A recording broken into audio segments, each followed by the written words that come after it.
Hello again, my friends. JRDukes with JRDukes.com coming at you with another video. Unfortunately, my friends, today we have to talk about yet another case of a police-involved shooting and a police-involved fatality. This time it involves a gentleman by the name of Andrew Brown Jr. This is a man that is 42 years of age. He has 7 children. And now, because of this police action, I guess we'll call it to start off with, he is now deceased.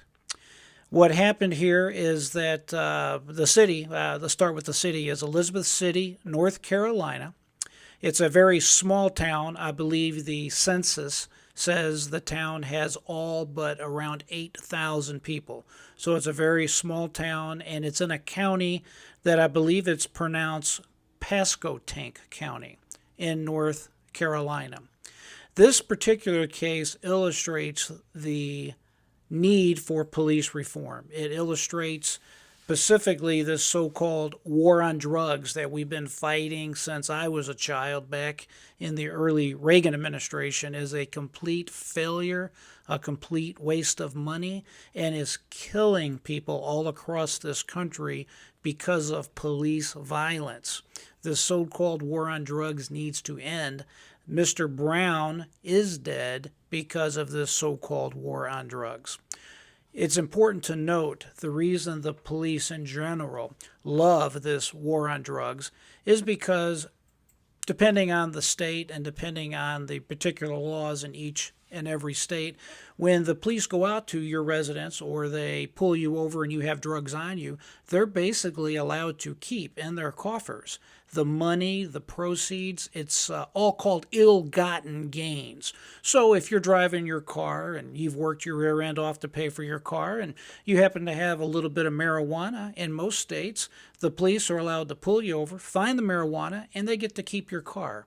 They can keep your car and use it for whatever they want to use it for, or more often than not, they take your car and they sell it, and they take all that money and they stick it in their pocket. They raise their salaries, they give themselves bonuses, whatever. To my knowledge, there is no requirement what the police cannot do with money from this ill-gotten gain. Again, it's an absolute tragedy for our country. It's cost us way too much money, way too much blood, treasure, way too much focus away from other things that we can be dealing with. At any rate, what happened in this particular case to Mr. Andrew Brown Jr. is he had the unfortunate chain of events, and I'm not going to get too deep into this in this particular video, but I will talk about it in a subsequent video. Apparently, there is a confidential informant. This is another thing that needs to stop in policing.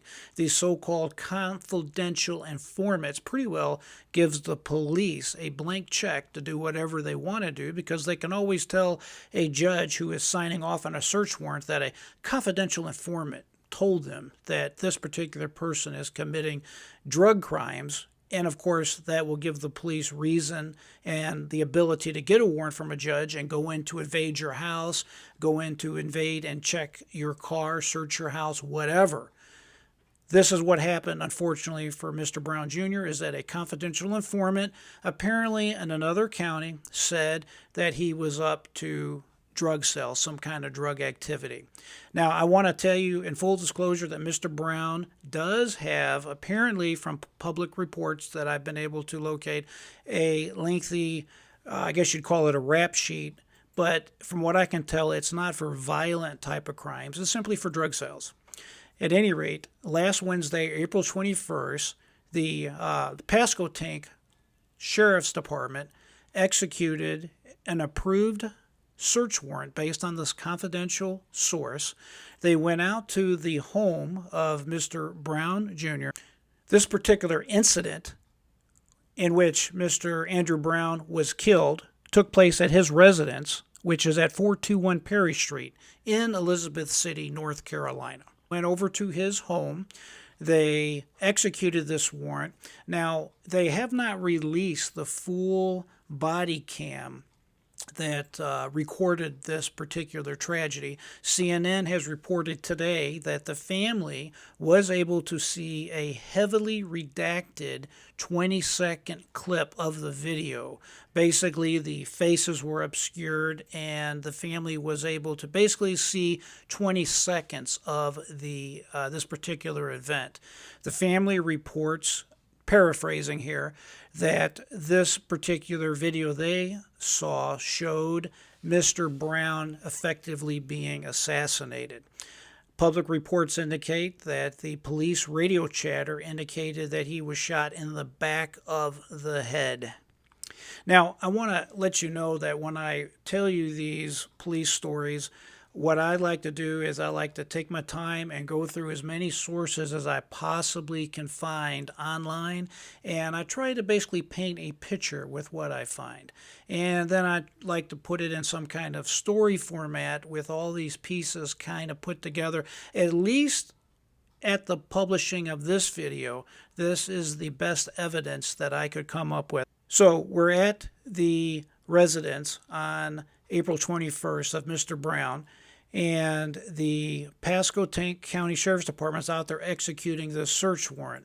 Essentially, what I believe has happened here after piecing all this information together is at some point, Mr. Brown decided to flee, to leave whatever he was leaving in his car. As he was in the process of leaving, I'm sure what the police department, the sheriff's office is going to say is that they were in fear of their lives because he was behind the wheel of the car. So they had to go ahead and open fire on him. Published reports has indicated that he has been shot in the back of his head and he has been shot in his back. From what I understand, his personal vehicle has literally been riddled with holes in the vehicle. So this is probably how this is going to turn out. It is also worth noting that his aunt, a lady by the name of Betty Banks, has told certain reporters that the police found no drugs in the residence of Mr. Brown, that the police found no weapons and no drugs or weapons in either of his two vehicles that they apparently searched. Interestingly enough, the city of Elizabeth City, North Carolina, has issued a citywide emergency proclamation. Basically, the proclamation calls for two things. Number one, they're asking the sheriff's office to release the video in full. And just for the record, I am also calling on the sheriff department over there in Pasquotank County, North Carolina, to please release the video as soon as possible. Full disclosure is extremely important in these police matters. And the second thing that the citywide emergency proclamation calls for is it says that there is a potential period of unrest within the city following the likely release of this police footage. I think that's putting it mildly. So pretty well the city knows that this tape, this video recording, is not going to be good news for the Pasquotank Sheriff's Department. This is probably going to be another George Floyd type case all over again, unfortunately. So they are definitely bracing for protest and unfortunately bracing for the likely rioting that will probably follow these particular protests. My friends, this type of police interactions has to stop. As a society, we have to examine ourselves and we have to really revisit and think of what should the roles of the police be in our lives?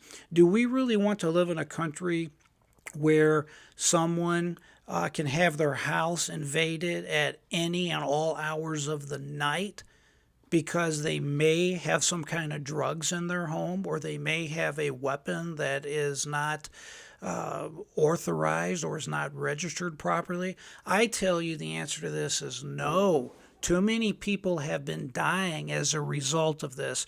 We only have to think back to the recent case of Breonna Taylor to see a situation where the police broke in the middle of the night with guns drawn, and they ended up killing Miss Taylor, and they severely injured her boyfriend. And my understanding is he still sits in jail to this day. Again, no drugs were found in that particular case either. So far, in the Pasquotank County Sheriff's Office, you have 7 deputies that have been placed on what is considered routine leave from the Sheriff's Department until the investigation is completed. You also have 2 members that have actually resigned, and you have 1 member that has actually retired from the Sheriff's Department. Generally, people will retire in a situation like this because they don't want to take a chance of losing their retirement in the event they end up charged with some kind of crime or some kind of malfeasance. So we'll just have to watch and see how this transpires. Some of the sources that I used to bring you this story was CBS News, CNN News, and an online publication called the CarolinaPublicPress.org, who has done a fantastic job of actually looking into the warrant in this Andrew Brown Jr. case and exposing the fact that it was a warrant that came from a confidential source. I will have more information concerning the history of this particular warrant in a future video. Folks, we'll just have to wait to see what happens in this particular case. I do ask everyone to simply remain calm and to contact your local elected officials, as I have previously stated. I want you to always remember, folks, to have that free mind and to never give up. I am J.R. Dukes.